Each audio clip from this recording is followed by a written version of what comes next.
Welcome to the mystical journey of CNC. Today we have a French guest, so we're going to conduct this conversation in French with subtitles underneath. Donc bonjour Béatrice. Aujourd'hui nous sommes avec Béatrice Robin-Brésina, astrologue, et je vais vous laisser vous présenter. D'accord. Eh bien, bonjour à vous, bonjour aux États-Unis. J'habite actuellement la France, dans un pays où il n'y a que des forêts et des lacs. Ça s'appelle le Morvan. On dit que ça s'appelle le Petit Canada. Voilà, pour vous donner un peu l'histoire. Mais personnellement, je suis née à Bruxelles de parents étrangers. Mon père était tchèque, né à Vienne, et ma mère était hollandaise. J'ai grandi à Bruxelles.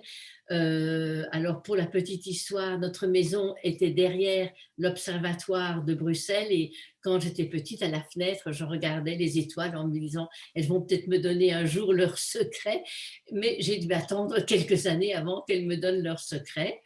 Alors, qu'est-ce qui se passe? C'est qu'en 68, je me marie, je pars aux États-Unis avec mon mari qui doit terminer ses études à Phoenix, Arizona. Donc, on passe un an là-bas. J'attends un bébé, c'est une petite fille, Nancy, elle est née dans le pays des Hopis.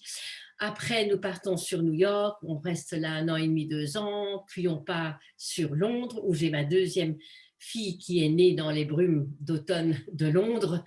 On passait de l'Amérique à l'ancien empire anglais. Et après 2 ans, on est parti sur Bruxelles, le temps d'accoucher de mon troisième enfant, qui était un petit garçon. Bon, j'ai joué la mère, voilà. Et après, nous sommes arrivés en France en 78, et c'est là où j'ai rencontré l'astrologie. Alors, si on connaît un petit peu le thème astral et les planètes, c'est que parce que Uranus, le réveil, l'éveil, a transité ma lune, et c'est là où j'ai rencontré le livre des astrologues. Et c'est comme ça que j'ai commencé à décrypter petit à petit le langage des astres. Bon, tout ça aussi pour prendre conscience que une fois que j'ai été vers l'astrologie, je me suis posé la question, mais qui sommes-nous? Comment est le comportement humain? Donc, j'ai entamé une analyse jungienne pendant plusieurs années qui m'a amené évidemment à prendre une formation en psychologie jungienne. Et c'était plutôt pour essayer de comprendre, c'était pas pour peut-être en faire une vie professionnelle, mais c'était pour comprendre mes fonctionnements et les fonctionnements de l'humain. La psychologie qui m'avait déjà amenée à l'astrologie. Après, j'ai découvert la morphopsychologie et surtout la psychogénéalogie, qui est au fond la connaissance de notre arbre généalogique, connaissance de nos ancêtres, connaissance de nos parents, grands-parents, au fond de nos mémoires, on pourrait presque dire terrestres. Oui, nous avons des parents célestes, peut-être d'une galaxie, ou si nous sommes poussière d'étoiles et que nous y croyons, mais nous avons quand même des parents terrestres, et c'est ça qui était vraiment très important, surtout pour moi, parce que quand j'ai été conçue par mes parents, ils étaient apatrides, c'était à la fin de la Deuxième Guerre mondiale, ils étaient apatrides, donc quelle était mon identité? Donc on est toujours poussé par aussi des éléments que nous, qui sont en souffrance ou qui sont une faille chez nous. Donc, de ce fait, j'ai développé la psychogénéalogie et je l'ai amené à le conjuguer avec le thème astral. Donc, ça veut dire que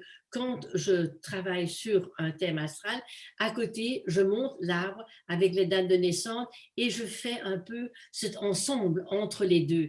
Et c'est vrai que travailler sur son arbre généalogique ou sur son passé, c'est un acte d'amour, parce qu'on doit accepter que ses parents, ses grands-parents, où il y a eu ça, où il y a eu tel élément, et que c'est très réparateur parce que justement, il y a un fil conducteur. On écrit son roman personnel en retrouvant l'arbre.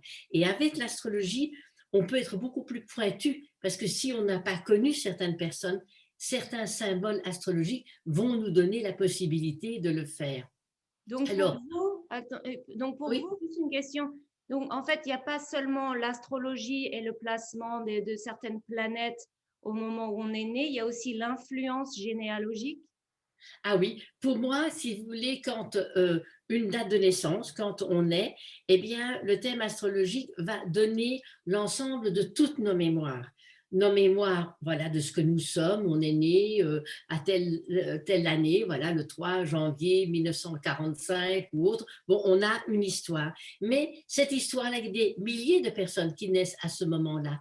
Mais il n'y a qu'une seule personne qui naît à cette minute-là de cette famille. Donc, le fait d'avoir l'histoire familiale, au même moment, il peut y avoir un petit Américain, un petit Français, un petit Japonais qui naissent. Ils vont avoir un contexte différent. Et l'influence familiale va faire que ce qu'il y a dans le thème, les configurations planétaires vont s'exprimer d'une façon ou d'une autre. On avait souvent raconté que, par exemple, le fils du roi ou le fils à l'époque ou le fils du cordonnier, qui pouvaient naître au même moment, allaient avoir des similitudes dans leur destin ou dans leur vie, mais n'allaient pas avoir le même background, ne pas avoir la même toile de fond.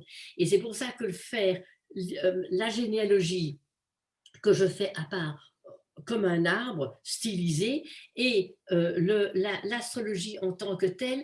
Et dans le thème, on peut voir ce que représentent les parents, on peut voir ce que représentent les grands-parents, on peut voir ce que représentent les arrière-grands-parents. Et donc, cette combinaison va faire que telle personne qui est née, par exemple, Bélier ou Verseau, comme aujourd'hui, va agir dans cette famille-là, avec cet arbre généalogique, de cette façon ou pas.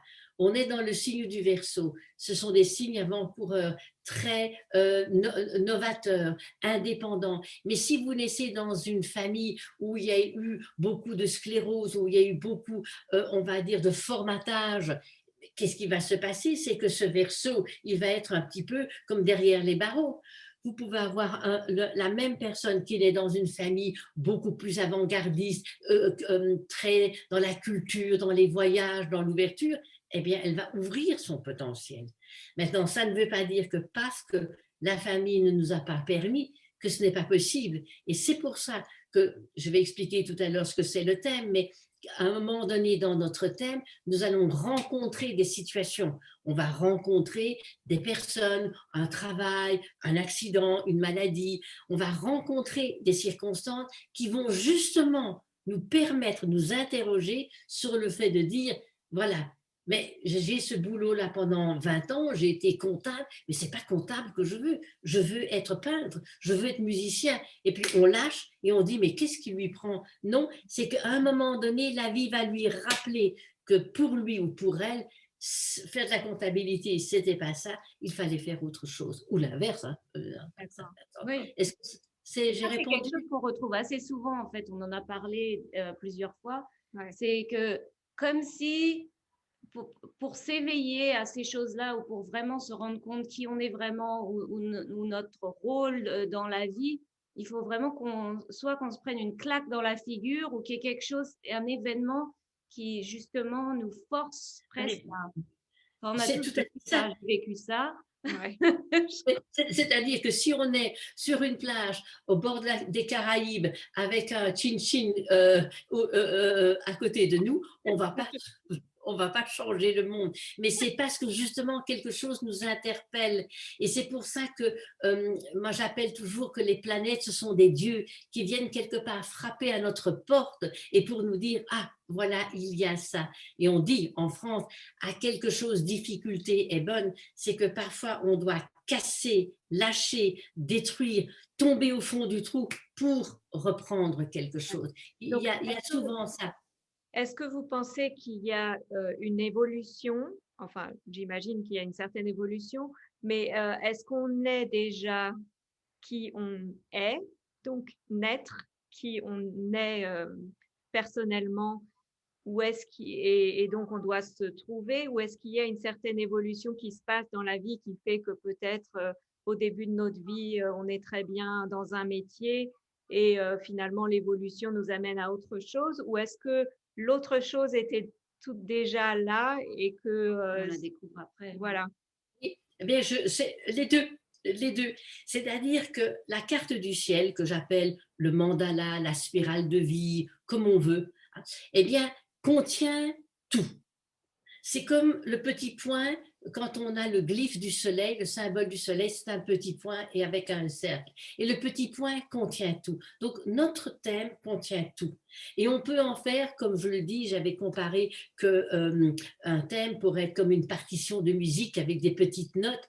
Et on peut faire, avec ces notes, faire grincer et en faire une cacophonie, ou tellement travailler qu'on fait une mélodie magnifique. Je pourrais dire cela, mais je réponds aussi à votre question, Coralie, c'est que tout dépend sur quel plan on se place.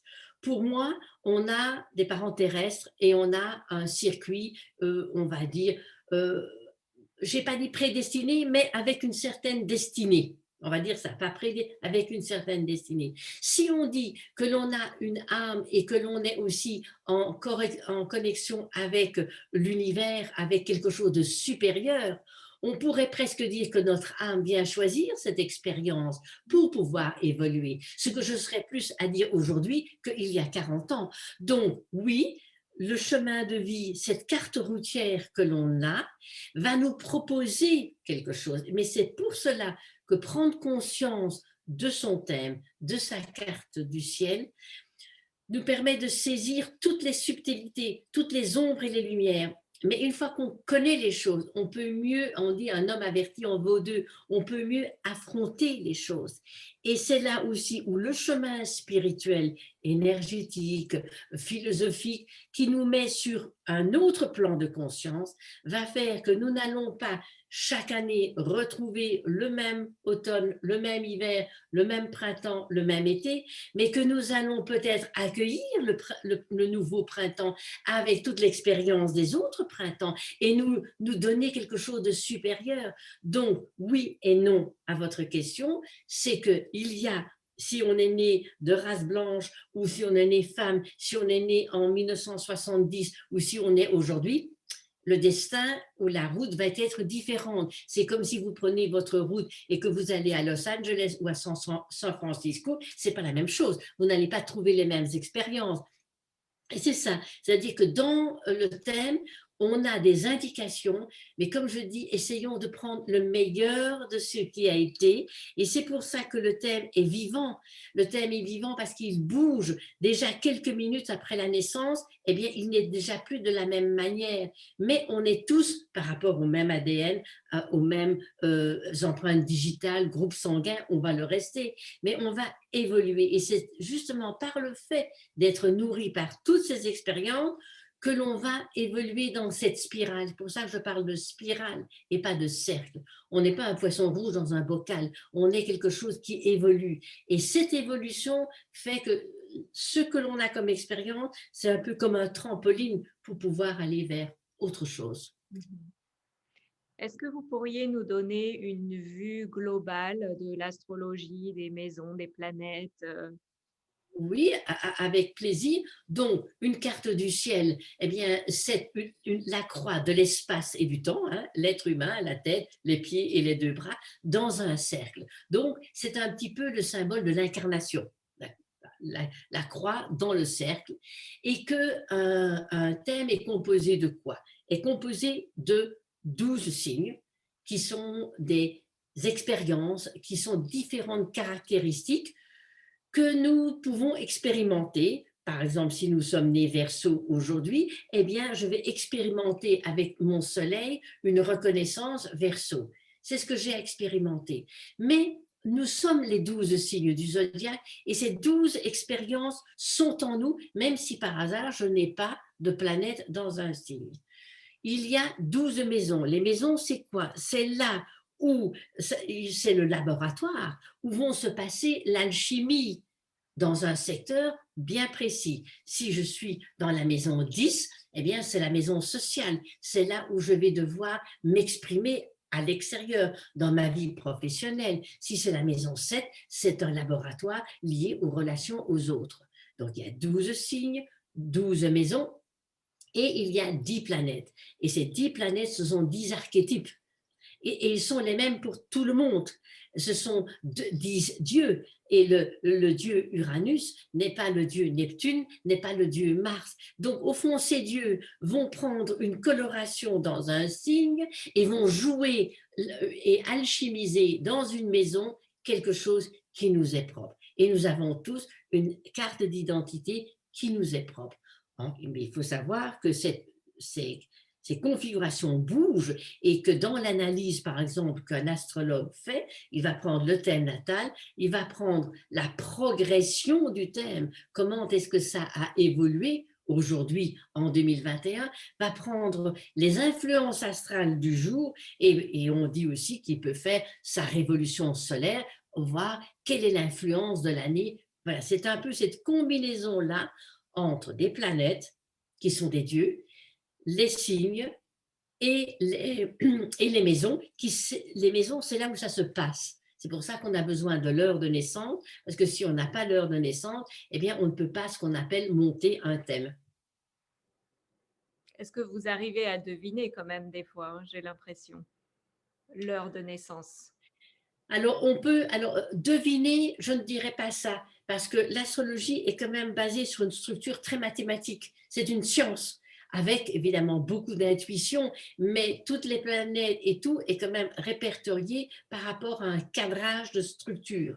Maintenant, quand une personne ne connaît pas bien l'heure, on peut, en posant des questions et en lien avec des événements de la vie de la personne, bouger le thème, parce qu'on va voir que l'événement qu'elle a eu, par exemple, à 13 ans ou 12 ans, eh bien, si je le place de cette manière-là, ce serait 9 ans. Donc, voilà, on peut ajuster le thème si on ne connaît pas l'heure, mais bon, il vaut mieux avoir l'heure, et aujourd'hui, bien sûr qu'on prête attention à ça, alors qu'avant, pas.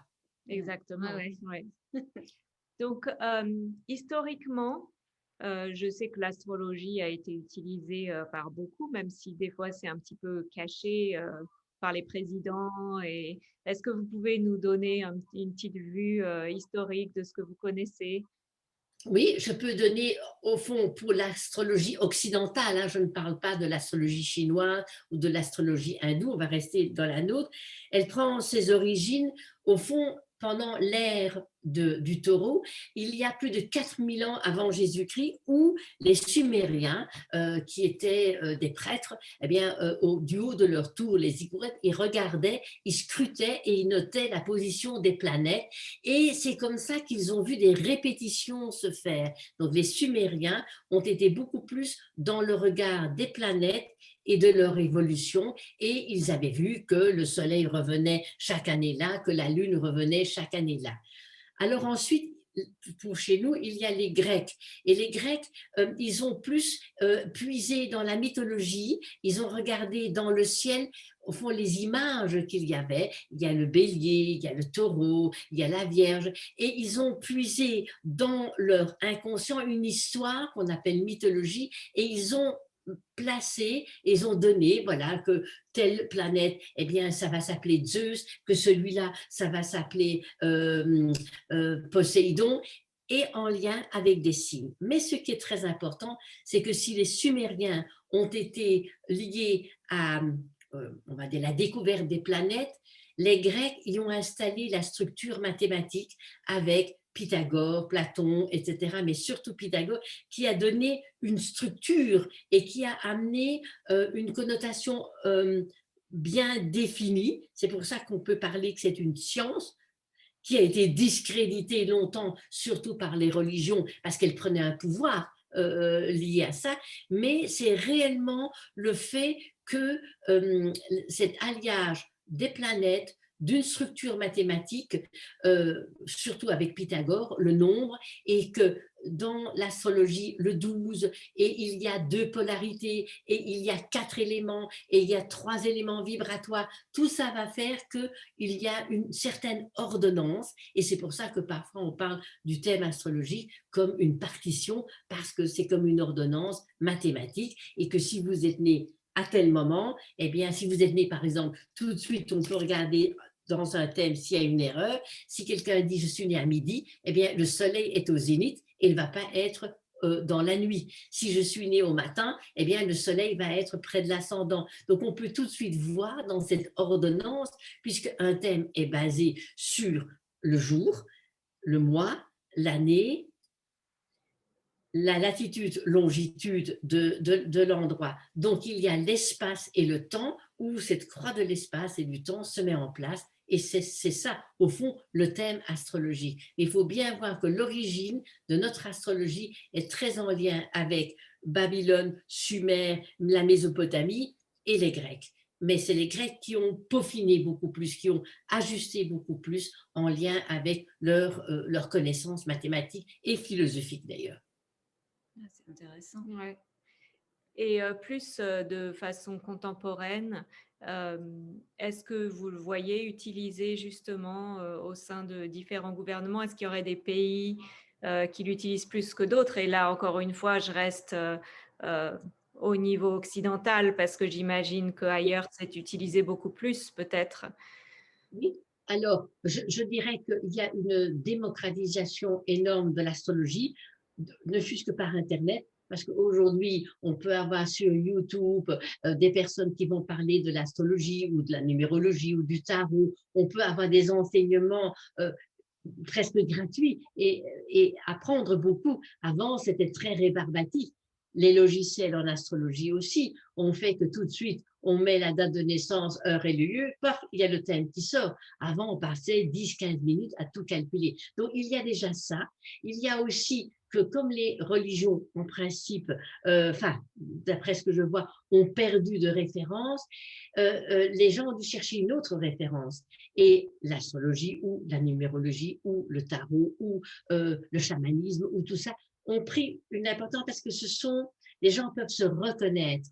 Et l'astrologie aussi a eu un certain attrait de tout ce qui est caché, de tout ce que l'on ne voit pas. Parce que on me donne une date de naissance, une heure et un lieu, je n'ai besoin de savoir rien sur la personne et je vais dérouler, on va dire, le livre de la personne et découvrir même sa légende personnelle en lien avec ça. Alors, vous allez me dire des pays. Moi, je crois que dans les pays anglo-saxons, ça marche très fort et que dans les pays européens, je dirais que, surtout maintenant avec Internet, les personnes ne doivent pas venir me voir dans mon cabinet avec Zoom, avec Skype. J'ai depuis des années du monde, mais que ce soit des personnes en Australie, que ce soit des personnes au Brésil, que ce soit aux États-Unis, que ce soit au Vietnam, je dirais que j'ai des personnes qui peuvent me contacter, puisque justement,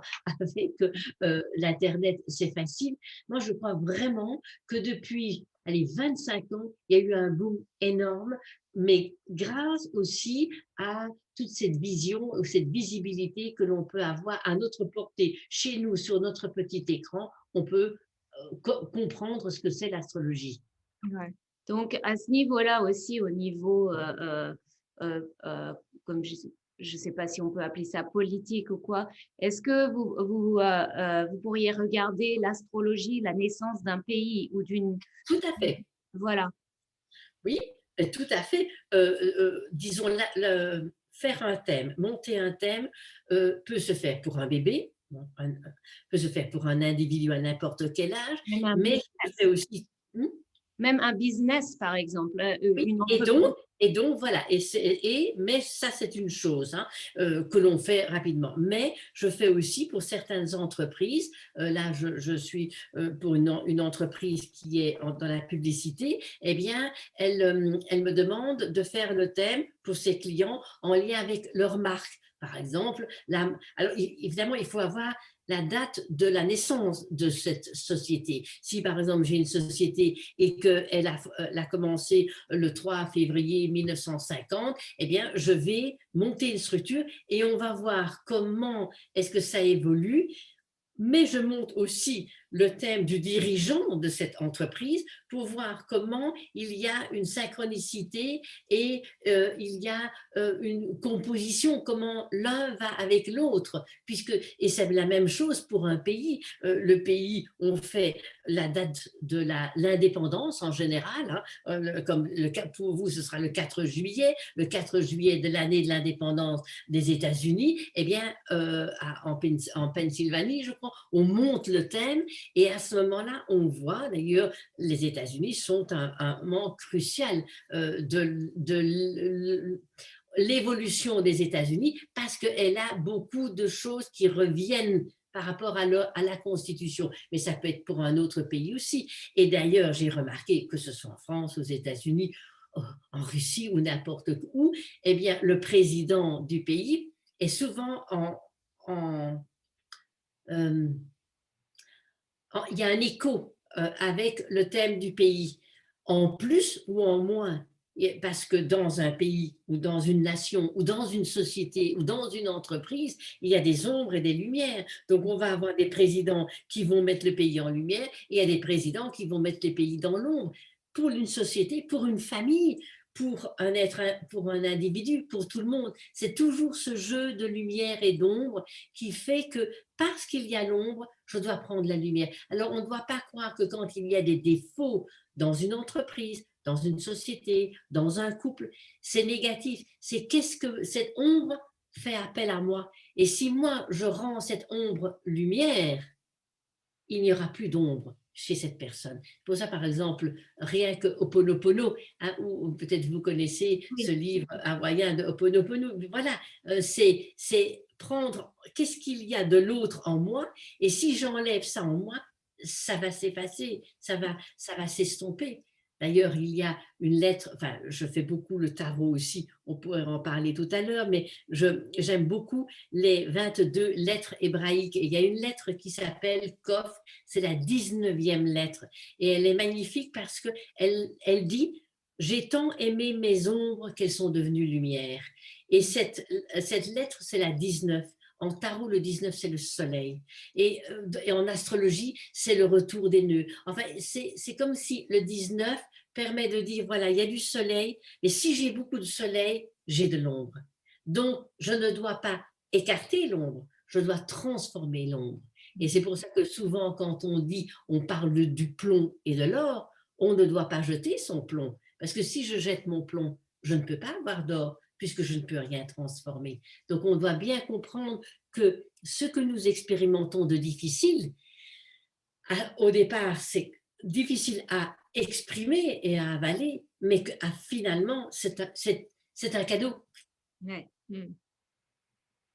Donc, vous parliez du tarot parce que je sais que maintenant, vous utilisez ça un petit peu en conjonction avec les thèmes.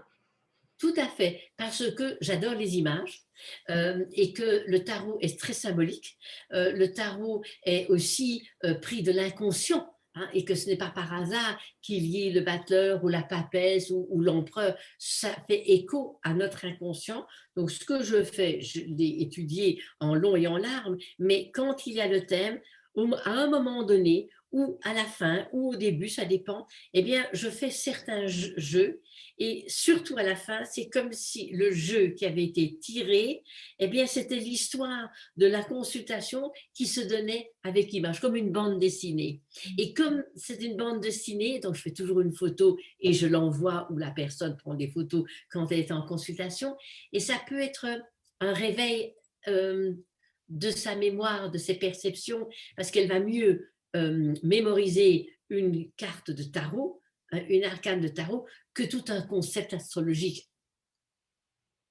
Mais c'est les deux. Donc, dans la combinaison, il y a quoi? Il y a le thème qui est composé, qui est ancien, qui fait aussi appel à l'inconscient collectif, l'arbre de notre généalogie, l'arbre du monde, des Mayas, si on pourrait dire, le tarot, et surtout ce que pour moi très très important, je ne le faisais peut-être pas il y a 40 ans, mais maintenant c'est systématiquement, c'est faire un lien avec la mythologie. Mais c'est très simple, pas des cours de mythologie, mais vous voyez, à chaque fois, même dans mes consultations, dans mes chroniques, eh bien, je parle des 12 travaux d'Hercule. Eh bien, quand on a compris les 12 travaux d'Hercule, on connaît les 12 signes, puisque à chaque mission d'Hercule, il y a un signe. Et l'histoire de ce héros solaire a au début, il est très Rambo et il croit qu'avec la force, il va tout faire. Ben non, il rate. Et petit à petit, on voit que entre le bélier et le poisson, il développe de plus en plus d'humilité et d'intuition. Et c'est un peu une façon de comprendre son masculin sacré. Et ce que j'ai fait surtout l'année dernière qui m'a passionnée, c'était un cadeau pour le confinement, enfin en France, il y avait le confinement, donc j'ai dit qu'est-ce que je peux offrir? Et j'ai proposé pendant 9 mois, de mars à Noël, de faire une semaine oui, chaque semaine, donc 4 semaines par mois, donc 36 semaines, j'ai écrit sur les déesses, parce que j'ai trouvé que c'était important que le monde retrouve son féminin sacré. Et ce féminin sacré, eh bien, c'est aussi bien Déméter que Athéna, que Isis, que Huméa, que Sedna, que Kali, enfin elles sont toutes là et toutes ont une perception et toutes sont une partie de notre féminin. Et là, je suis en train de mettre en place un livre sur, enfin écrire, je vais commencer ce mois, sur le féminin sacré et les déesses. Alors, je ne vais pas en prendre 36, mais puisque tout ce qui est mis dans la mythologie, c'est notre inconscient et c'est là depuis des millénaires. Donc, ça réactive quelque chose et on peut, à une banque centrale, à un disque dur là-bas en haut, on peut se connecter et parce qu'on se connecte, on peut recevoir cette énergie. Avant-hier, j'ai fait un stage sur Athéna, mais c'est absolument magnifique. Athéna, qui est cette verticalité, qui est dans l'engagement, qui prend, on va dire, avec cœur le sens de la justice, son féminin et son masculin, mais c'est une référence. Donc, c'est important dans un thème de dire, voilà, votre référence, elle est là, où vous avez tel élément qui est plus en souffrance là. J'aime bien donner des images et pas faire de l'astrologie, on va dire, traditionnelle, pure et dure, parce que c'est rébarbatif et on n'a pas envie d'écouter tout cela. Mais de donner avec des images, oui. Oui, je pense que les images, elles affectent aussi. Enfin, images et musique, pour moi, c'est vraiment quelque chose qui rentre, qui affecte plus, Tout à fait. qui Tout parle à fait. plus, parce que ça nous touche à un autre niveau que de voir quelque chose d'écrit ou des chiffres. Enfin, ouais, je suis Oui, assez d'accord. tout à fait. Donc, ce que moi je pense, c'est que vraiment l'astrologie peut apporter l'astrologie est un chemin initiatique. L'astrologie permet de se comprendre, de comprendre les autres, de comprendre l'univers, parce que les choses se répètent, il y a toujours un début, il y a toujours un milieu, il y a toujours une fin, que dans l'astrologie, il y a les cycles de lunaison, il y a une nouvelle lune, eh bien 12 nouvelles lunes, 12 fois le soleil féconde la lune, 12 fois la lune va nous donner ces petites semences pour nous arroser au niveau de notre thème. Donc je dirais que c'est presque plus important d'étudier l'astrologie que de faire son thème dans une certaine manière, parce qu'étudier l'astrologie, on va comprendre les facettes, on va l'intégrer et on va dire, ah oui, je comprends, et on comprend mieux les personnes qui nous entourent, on comprend mieux comment dire ça, le monde.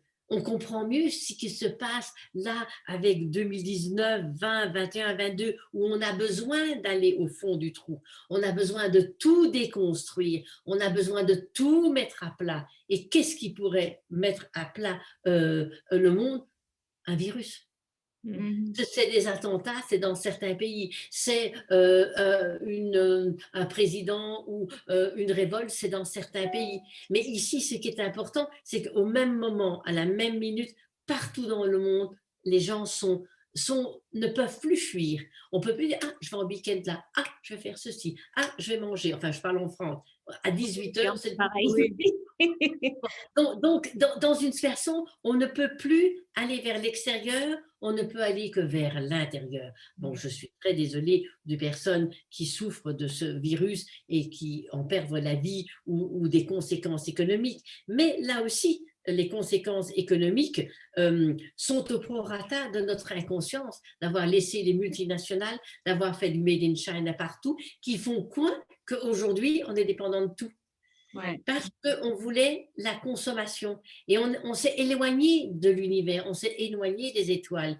Et c'est pour ça que l'astrologie, il ramène. Parce que quand il y a le printemps, quand on passe les 4 portails, quand on passe le portail du printemps, on ouvre, la saison commence. Alors elle va s'ouvrir, on va aller au zénith, on va aller à l'été, le soleil commence à descendre pour faire l'expérience, on va rencontrer les autres. À l'automne, on doit se dépouiller de tout. Mais si on se dépouille de tout, c'est pour rentrer à l'intérieur, pour pouvoir renaître. Mais ici, on peut manger à Noël des fraises, on peut faire ceci, on n'a pas respecté les saisons.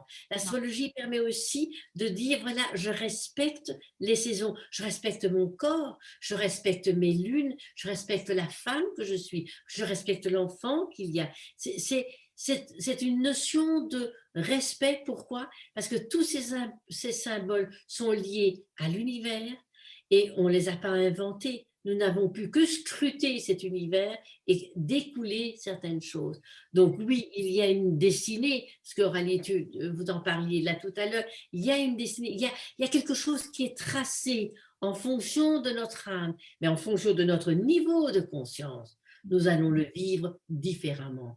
Maintenant, regardez, parfois on a des personnes qui ont des accidents terribles et qui sont paralysées, mais qui font une merveille de leur vie. On se demande comment. Ils n'auraient pas eu cet accident, ils n'auraient jamais fait. Ouais. Donc, et il y a des gens qui perdent leur petit chien et qui font une déprime et qui sont au bord du suicide. Ouais. Donc, c'est pas pour critiquer l'un ou pour dire que l'autre est bien, c'est que des événements vont interpeller notre âme. Pourquoi? Parce que l'astrologie parle à notre âme. La mythologie parle à notre âme. Le tarot parle à notre âme. L'arbre de notre famille parle à notre âme. Et qu'en faisant et en décodant tout cela, on va pouvoir prendre conscience de qui nous sommes et de l'accepter. Et accepter, ce n'est pas se soumettre. L'astrologie ne dit pas c'est la fatalité dans laquelle je dois me soumettre. Non. Mais si je suis née femme, que je suis née en Belgique, de parents étrangers et que j'habite en France, j'ai un destin qui a commencé en telle année. D'accord? Donc, je fais avec ça. C'est un petit peu comme si on avait un jeu de cartes ou des dés. Eh bien, les dés sont jetés. Qu'est-ce que j'ai? Un 3, un 2, un 5. Mais je vais le faire avec ça. Est-ce que c'est bien ou c'est pas bien? C'est pas là la question. La question est, qu'est-ce que j'en fais? Qu'est-ce que ça réagit? Et si on place au niveau de l'âme, moi, je crois qu'on ne naît pas par hasard dans telle famille, à tel endroit, à telle époque, parce que cette famille-là, dans ce contexte-là, notre âme va avoir la possibilité, quelque part, de sortir le meilleur. Mais on peut aussi refuser. On peut aussi se laisser avoir. C'est pour ça que, par exemple, réellement, on nous dit, j'ai une difficulté, je l'affronte, mais je ne fuis pas. Mais on peut se mettre sur pause. Et c'est pour ça que 8 planètes sur 10, elles se mettent parfois en pause, elles deviennent rétrogrades. Donc, elles donnent un moment pour dire, OK, je ne bouge pas, je regarde comment ça va. Et puis, ça va plus vite. Et puis, il y a le printemps, il y a l'été, il y a l'automne, il y a des moments de planètes qui vont nous stimuler, il y en a d'autres qui vont nous amener vers le bas. Je dirais que ce n'est pas dans le sens que c'est bien ou ce n'est pas bien. Et surtout une chose, ce n'est pas la faute des planètes que l'on va mal. Parce que combien de fois j'ai entendu « Ah, mais ça ne va pas parce que Saturne est sur mon soleil. » Non, non. Saturne dans le ciel, il fait… Mais la réaction de moi par rapport à la planète Saturne va faire que… Oui, c'est notre propre responsabilité. Voilà. Par exemple, Saturne, c'est la structure, la règle, le formatage, les limites, la responsabilité, le devoir, la construction. Si moi, je rêve ma vie, si moi, je ne veux pas me mettre de limites, si moi, je dis non, je le ferai demain, Saturne arrive et clac, je perds mon boulot, ou mon mari me dit ça, ou ma femme me dit ça, ou il y a ça. Ce n'est pas la faute, mais c'est que il va y avoir une alchimie qui va se faire, que si j'ai cette situation liée à Saturne, ou est-ce que moi, je n'étais pas dans la structure juste? C'est tout. Donc, c'est ça qu'il faut essayer de dire. Où est-ce que c'est? Donc, oui, bien sûr que si j'ai Uranus sur mon soleil, bon, je veux dire Uranus par exemple sur mon soleil, eh bien, je vais vouloir créer, je vais vouloir être indépendant. Si je vis par exemple dans un couple où je me sens étriquée, étouffée, ben, je vais tomber amoureux de quelqu'un d'autre. Mais ce n'est pas Uranus qui me fait changer de mari, c'est simplement pourquoi est-ce que dans ma vie que j'avais, je me mettais en implosion, je me mettais en fermeture. Donc Uranus dit non, ça ne va pas. Donc on va prendre l'excuse que c'est le mari, la femme, le patron, l'employé, le gouvernement. En France, c'est beaucoup le gouvernement. Donc voilà, tout va mal parce que c'est le gouvernement. Oui, mais si en France, on a tel gouvernement, aux États-Unis, on a tel gouvernement, on l'a aussi choisi. Ouais. Hein, ce sont des éléments, regardez toute la période de 1930 à 1940, où il y a eu des configurations très puissantes, eh bien, elles ont amené dans tous les pays du monde des dictateurs, peu importe lesquels, et ce qu'ils ont fait. Mais parce que le monde avait besoin de prendre conscience de cette dictature, pour peut-être ne plus le refaire. Enfin, ça, on oublie vite. Mais bon, ça c'est autre chose. Mais donc, pour moi, je dirais que l'astrologie, c'est vivant. C'est un être vivant. C'est vivant, c'est ludique. On peut y ajouter plein de choses. On peut l'adapter au corps, on peut l'adapter à la santé, on peut l'adapter à l'éducation, on peut l'adapter à l'entreprise, on peut l'adapter à la créativité, on peut l'adapter à l'évolution spirituelle. Oui, ça dépend de ce que l'on cherche. Ouais, c'est un support. En fait, pour ça, C'est un support. un petit peu comme une carte qui nous aide à nous diriger. Oui, voilà, c'est une carte de géographie, c'est un petit peu comme si toutes ces inscriptions qui sont là étaient des petites balises qui vont nous dire, voilà, il y a ça, ou là, il y a ça, ou tu es comme ça. Voilà, chaque mois ou chaque moment, ou dans la découverte d'une analyse du thème, on peut découvrir qui nous sommes. Ouais. On peut découvrir, voilà, combien de fois dans un thème, j'ai dit, mais qu'est-ce qui s'est passé dans votre enfance? Vous aviez l'air d'être seul, ou vous souffrez de solitude. Il y avait des parents, il y avait tout le monde qui était là. Mais cette personne ressentait ou aperçut l'environnement comme une solitude. Ouais. Donc ce n'est pas la réalité de ce qui s'est passé, c'est les éléments que l'on a entre nous. Alors, est-ce que l'on est vierge de tout? Est-ce que l'on a des mémoires karmiques? Est-ce qu'on a des mémoires de l'inconscient collectif? Est-ce que l'on a des parties de nous-mêmes? Est-ce qu'on a... voilà, il y a peut-être plein de choses avec lesquelles nous venons et que nous avons à expérimenter pour passer à autre chose. Ouais. Mais l'astrologie permet vraiment d'être dans la verticalité, de nous enraciner et de déployer quelque part nos bras vers nous-mêmes ou vers les autres pour trouver notre équilibre. Mais on peut trouver l'équilibre, je dirais, avec les autres que si on est enraciné dans des bonnes racines, dans une bonne terre, ou sinon on est déraciné où on est desséché par le soleil ou le vent à n'importe quel moment. Ouais. On va mettre en bas toutes vos infos pour que si les personnes ont envie de vous contacter ou de s'inscrire aussi à comme une newsletter un petit peu que vous avez, je crois. Oui, alors j'ai une chronique tous les lundis où je donne des tas d'éléments et peut-être que si on met sur traduire, ce serait traduit. Voilà. Et bon, alors pour peut-être cette petite entretien, non, mais je fais des consultations en anglais. Oui, très bien. Parce que bon, on peut à ce moment-là prendre un mot, pas un autre, pour expliquer aujourd'hui. Oui, bien sûr. Mais je fais très souvent des consultations en anglais. Alors, ce n'est pas un anglais de Shakespeare, mais c'est quand même un anglais. Vous avez quand même vécu à Londres, aux États-Unis. Oui, voilà. L'anglais doit être. Ouais. Bon. Oui. Est-ce que vous auriez un petit mot pour la fin, un message à transmettre? Mais En pour tout moi, cas, le message, j'ai compris un message d'espoir dans ce qui se passe dans le monde avec le virus ou cette espèce de choses qui devait arriver pour essayer de nous réveiller et de détruire pour reconstruire. Donc ça, tout c'est, à fait. j'ai beaucoup aimé Tout à fait. C'est-à-dire que, d'abord, personnellement, je suis quelqu'un qui est toujours dans le positif et l'évolutif qu'une catastrophe. Ceci ne veut pas dire qu'il ne faut pas le voir. Et que l'astrologie permet justement de comprendre. Il y a 40 ans, dans mes livres, on savait que de 2019, 2020 à 2024, on était un peu comme dans un entonnoir. Bon, pourquoi? Parce que ce sont des cycles. Mais comme il y a des cycles, il y a toujours un commencement, il y a un apogée, et puis on redescend. Donc ici, pour moi, l'espoir, c'est au prorata où on va comprendre le message de ce virus et de ce qu'il y a. Donc de changer notre paradigme, de changer nos références, puisqu'on est en train surtout de quitter l'ère des poissons pour aller vers l'ère du Verseau. Et il y a eu des configurations très importantes qui se sont mises dans le Verseau juste avant Noël, Jupiter et Saturne, que l'on va avoir d'autres planètes qui vont prendre leur essor en 2023, 2024, 2025. Donc c'est comme si on était ici dans un renversement, comme s'il fallait, voilà. Je pourrais donner l'exemple que nous vivons comme un fœtus dans le ventre de notre maman.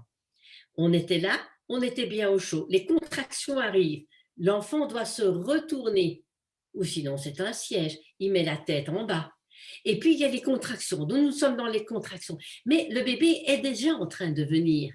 Et qu'une fois, quelque part que le bébé sera né, on va couper le cordon à notre passé et on va l'accueillir. Voilà, pour moi, on est dans une période de naissance, à l'instar d'un bébé. Alors, on est dans les contractions et que si on a eu des bébés et qu'on est femme, bon, on sait que ce n'est pas toujours très facile, et puis qu'il y a la panique, et puis qu'il y a les angoisses, et puis qu'il y a tout ça, mais que c'est le cadeau après est tellement merveilleux qu'on en oublie tout.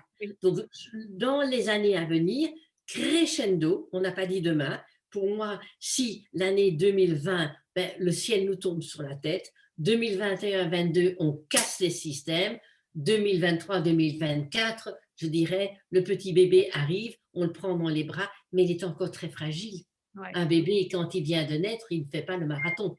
Hein? Ouais. Donc, il y a tout cela qui est en train de se mettre en place. Donc oui, c'est un espoir, mais un espoir à l'image d'un bébé qui est en train de naître. Ouais. Et dont nous sommes toutes les mères. Très belle analogie. Ouais.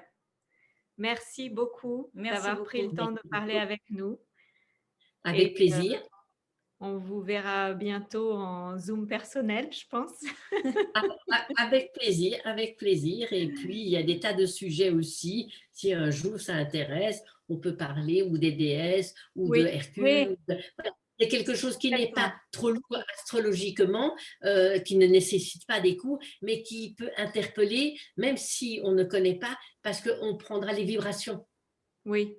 Ouais, moi, ça m'intéresserait bien de faire un autre, même plusieurs, hein, enfin, si vous êtes d'accord, évidemment, parce que moi, je trouve que tout ce côté de déesse, de ce côté de mythologie et aussi le côté du tarot, c'est vraiment fascinant. Ouais. Et enfin, c'est un sujet en lui-même et ça, voilà. Donc, ce serait avec plaisir. Des petites choses, oui, qui sont vraiment, et je le vois dans les sessions et dans les stages et dans les ateliers, c'est vraiment les gens sont contents, ils se sont nourris de quelque chose. Oui. Et après, tout le monde peut chercher sur Internet plus d'informations, mais c'est vraiment avec plaisir parce que je suis dans un moment de transmission, donc voilà.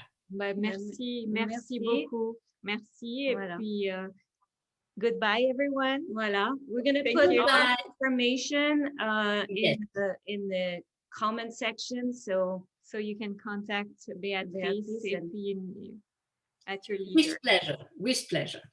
Thank you. Bye-bye.